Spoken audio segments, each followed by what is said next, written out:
On September 28, 2015, the Western world was anticipating a particularly rare lunar event called a super blood moon.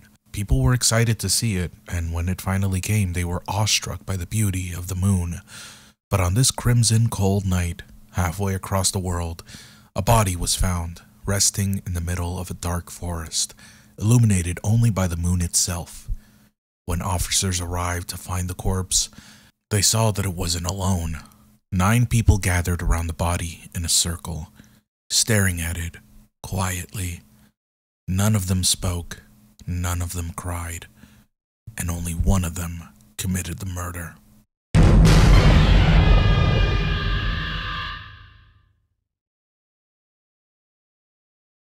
Oftentimes, people attribute the moon's phases to human behavior. For example, you might have heard that people commit more crimes during a full moon than, say, any other phase of the moon, though that bears very little truth scientifically and statistically. It's just all over the place. There's no real connection to that. However, people still like to make their own connections regardless, and that's exactly what happened on that one September night in the city of Ise, located in the central Mie prefecture of Japan, where at 9:45 p.m., a body, that of 18-year-old Miyu Hara, was reported to the police by her own best friend, an 18-year-old male student we'll call Boy A. Yet when the officers arrived to find the body, at least where it was reported, they saw a strange sight.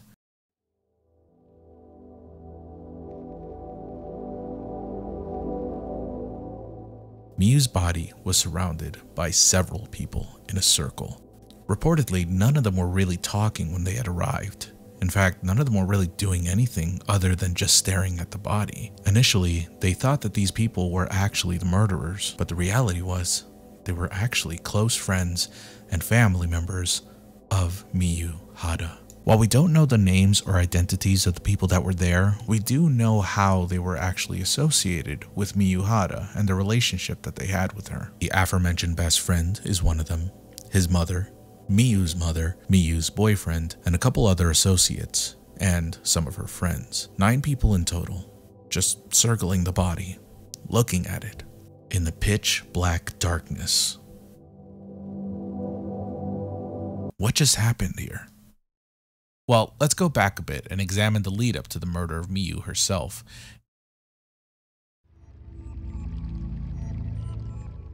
Miyu Hara was known as a very shy and quiet teenage girl. She showed interest in acting, joining the school's drama club, loved anime, was incredibly studious, and was known to be at the top of her classes. She seemed to have had a bright future ahead of her, but in reality, there lay a darkness in her heart.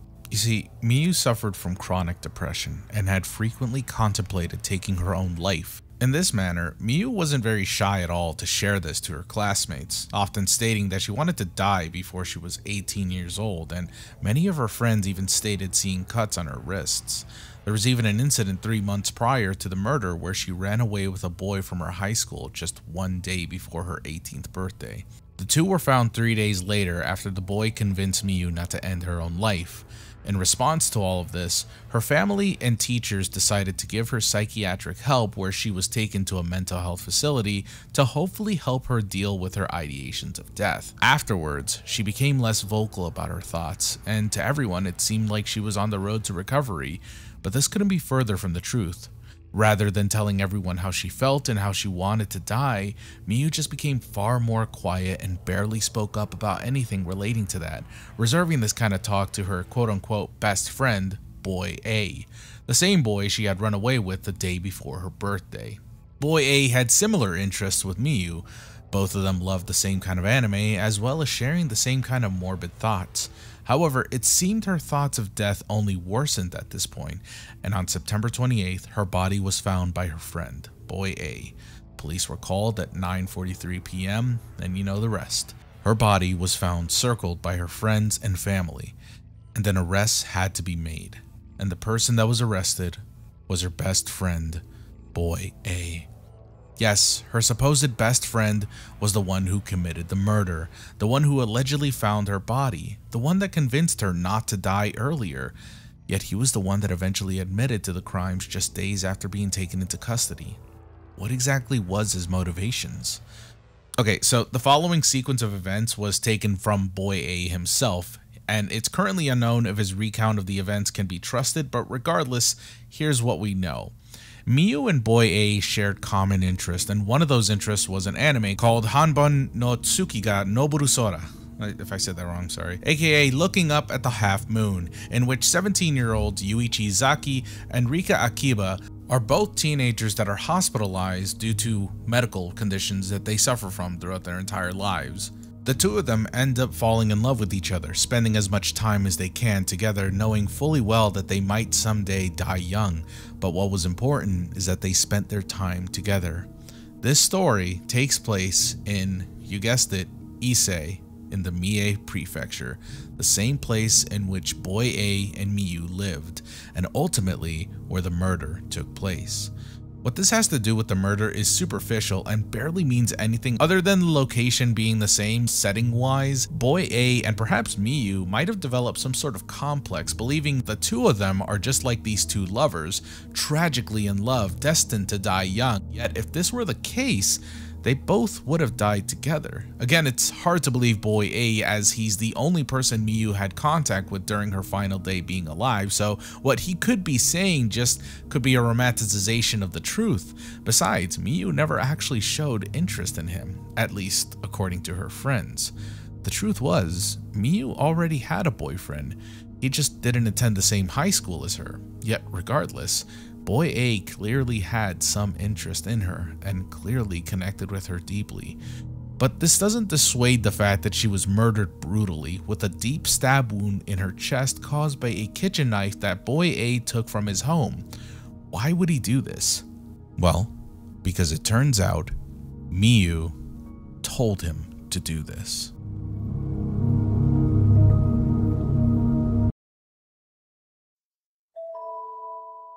According to Boy A, Miyu begged him to murder her at this exact spot during the super blood red moon. And according to him, he just felt sorry for her and felt that he needed to do this. Boy A carried through and killed her that night.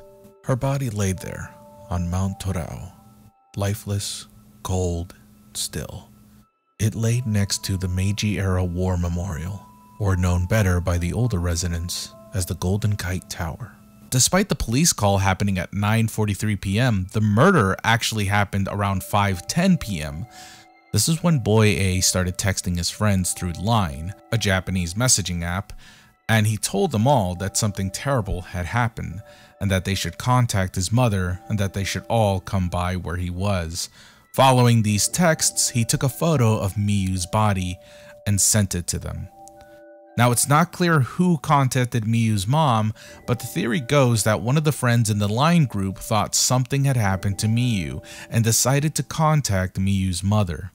Around 8 p.m., everyone had gathered on the spot where Boy A and Miyu's body was. When they found them, everyone was shocked to see Miyu lying on the ground, dead. And yet, nobody screamed. Instead, they reportedly let out a dull, low groan, which was heard by a couple of residents nearby. At this point, it's still currently unknown as to why it took these 9 people approximately an hour and a half to call the police, and why exactly they were standing in a circle around Miyu's body, though some Japanese citizens have pointed to some rather radical theories. The first being a theory that the friends and the family were instructed to perform a sort of ritualistic prayer around her body, even going so far as to say that this whole murder was planned by everyone who showed up. This could explain the low groan heard by residents of the area, as it wasn't really groaning, but instead chanting. And because this was specifically during a super blood red moon, well, that makes people all the more skeptical of this being some sort of cult ritual murder. However, this is unlikely to be the case, as though these sorts of ritualistic murders have been done before in Japan's history, it's still very, very rare. Also, if this was planned by everyone, then why didn't they all just wait at the memorial site in which the murder took place?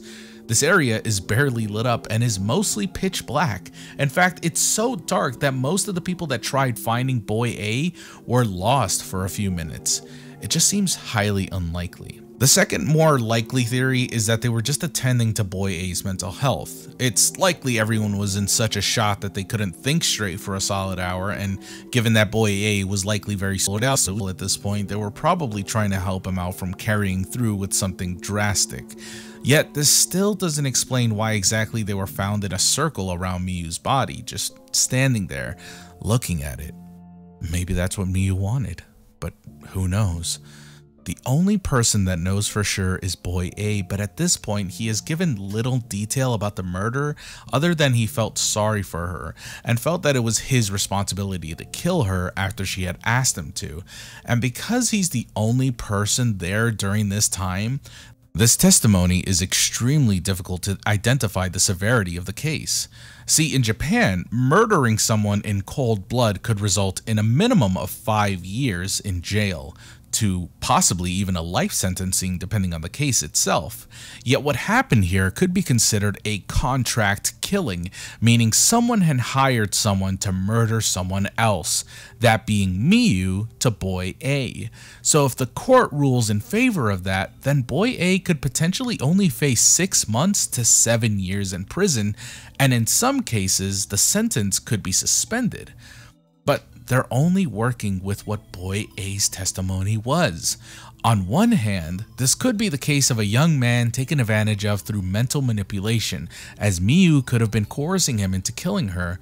The first time she ran away with him, she allegedly had sex with him during those 3 days she was missing, either out of love, delusion, or perhaps manipulation into getting what she wanted. On the other hand, it could be that Boy A is just making things up in order to get a softer sentencing, or is recounting things incorrectly because he too is mentally unwell, living in some sort of strange delusional fantasy. I mean, he is the one that compared himself and Miyu to 2 tragic romantic lovers, when in reality, Miyu didn't even feel that way towards him.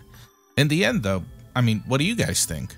Should he be given a softer sentencing just because his victim asked him to kill him? Or should he face the full brunt of the law? Or should he just receive help for his mental illness? As of right now, I couldn't find anything relating to any sort of sentencing, and if I'm not mistaken, I think that's pretty common in Japanese cases. Like, the Japanese judicial system is rough, and so I wouldn't be surprised if those kinds of cases are withheld from the public. Again, privacy laws in Japan are just incredibly strict, so any mention of Miyu's family or friends or whoever else was involved in the case other than Miyu can't be found for questioning, or anything at all. So the mystery as to why they were in a circle surrounding her body remains unknown. Why they took so long to call the police is currently unknown, and what their side of the story is, well, again, is unknown. We don't even really know the complete motive of the murder. For now, we can only speculate what happened, and maybe someday we'll get answers as to what occurred that night of the super blood red moon in the Mie prefecture of the city of Ise.